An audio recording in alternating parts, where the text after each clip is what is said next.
So, this might be controversial, but I think there's nothing more boring than not caring. And as a standalone statement, that's not that crazy. But the bottom line is people who actually care about the things that they do the things that they care about.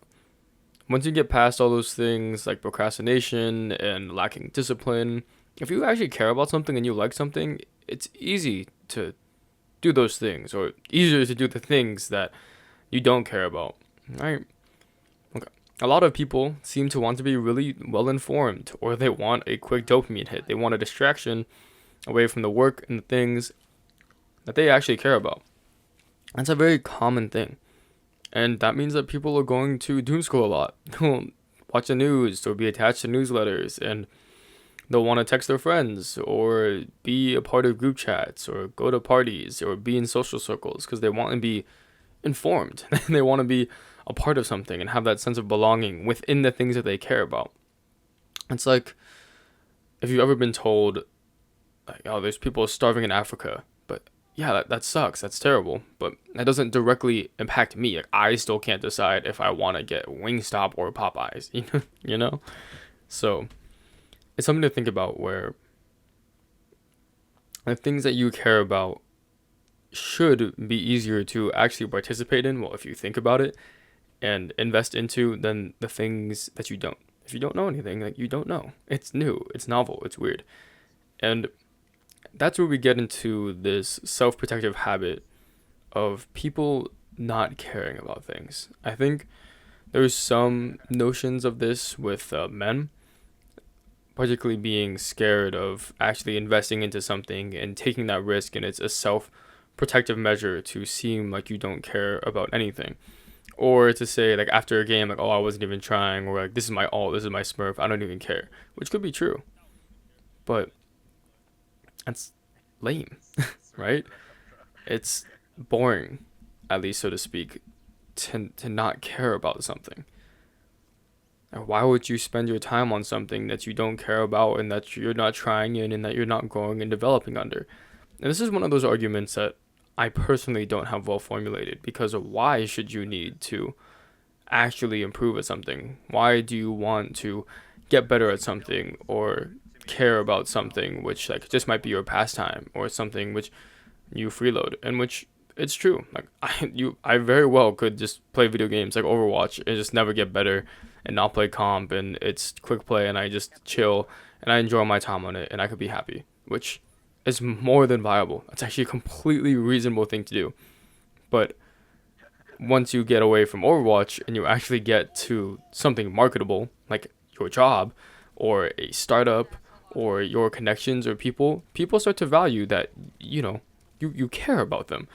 And also, people value things that work and that are functional. Like, realistically, it actually doesn't matter at all if you are super nonchalant and you don't really care about your job, or if you genuinely do and you work on it really hard, as long as, you work on it and your product works or your service works and things are functional, right?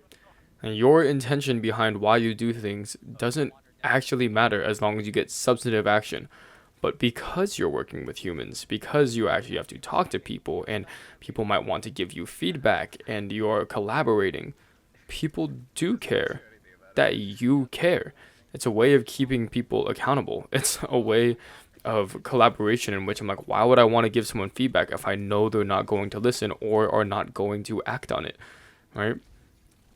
People always put advice out there in the universe with the premonition that you have to act on the advice if I am giving it to you, but that's just not the case, right?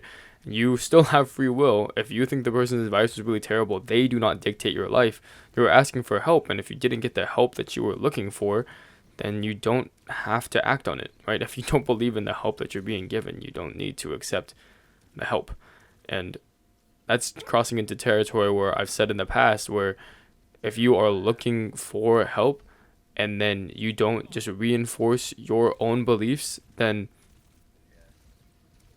why did you ask for help in the first place if you were just looking to hear something instead of actually trying to construct yourself from it? But that was assuming that the advice that you were being given is good or sound advice, or that you should make something of the advice that you're being given, which could also be the advice being bad. The bottom line is just don't attack someone who's trying to help you, right?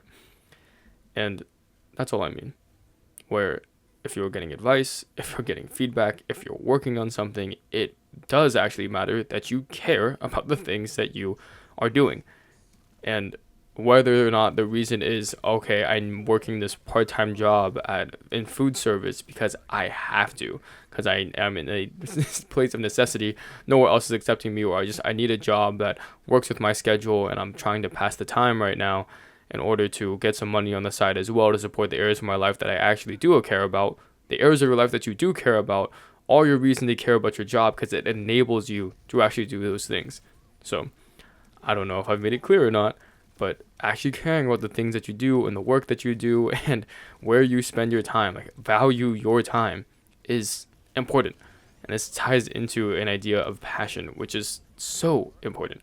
Just generally speaking, as individuals, it is a skill, a highly valuable one, to not only care, but to also be passionate about the things that you do.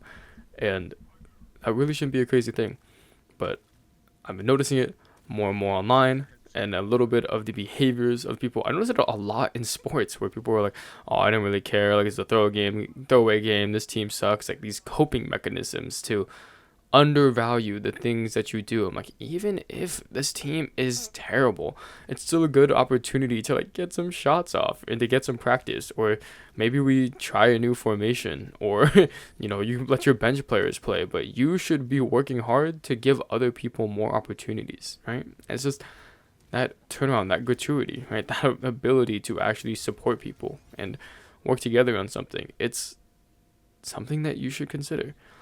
Well, when I was on soccer, like I sucked. I rode the bench, and I still cared about coming to those games because there was a chance that I would play, and I also valued my teammates and actually cared about them, and I was hoping that they would do well, because not only would I get a chance to play if they did really well, but I also, just want to win in general. I didn't mind riding the bench because you still are a part of the team and you contribute to something. Like, I personally know that I challenged a lot of people on my team to work around my physicality until my coach wanted me to be nicer on them. But maybe that's why I was a bench player. Bottom line is, it is important to care about things, right? And that is now why I'm going to start dissing this idea of being nonchalant. Sure, maybe it is attractive to some people to seem like you don't care, to make things become effortless and easy, right? To just seem like you have it all together. It makes somebody very approachable. It also is a barrier of entry where it seems like if somebody is working hard and trying to figure themselves out, then they might expect you to also work hard and figure yourselves out, versus you can enter a relationship with someone, right? You can be in an experience with someone and everything's really easy around them because they're never pushing or testing themselves, and that takes pressure off of you as an individual. Yes, that's just very possible.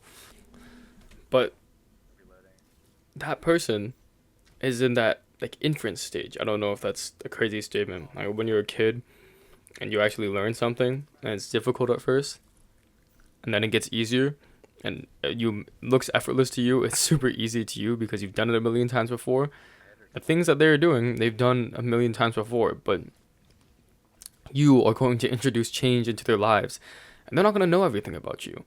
And that means that they're going to have to adapt, and maybe they've experienced something very similar to you, but the bottom line is you should go into change expecting change, right?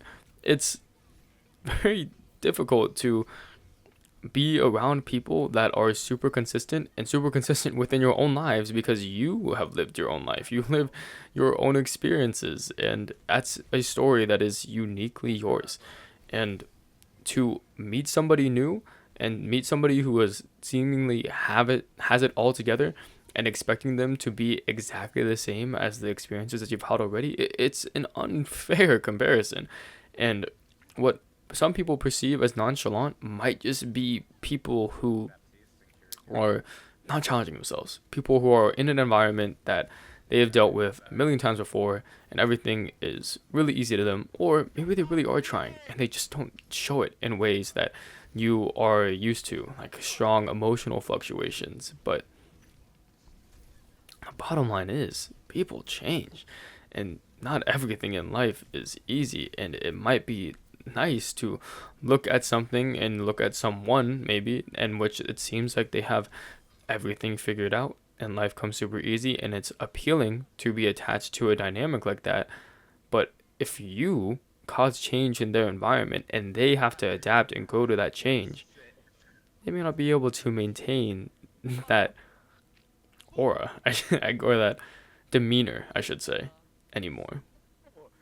And that's something to note, that if you are change, if you experience change in your life, you should expect change in your life, including the things around you and the things that you interact with. And that's why that intention to change and be willing to work on something and wanting to work on yourself is so valuable, because life is always changing and people need to change to meet the demands. Like for a relationship, that means growing together. For a job, that means being able to accept feedback and grow under feedback. For sports, that means being able to not only condition yourselves, but develop your technique and work within your team and be a part of your team.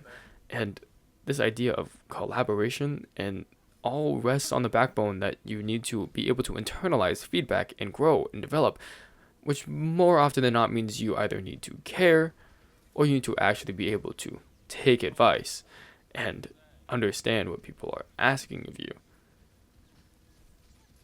And I feel that it's very hard to do that while maintaining this nonchalant nature or demeanor. Like you need to listen and care and develop.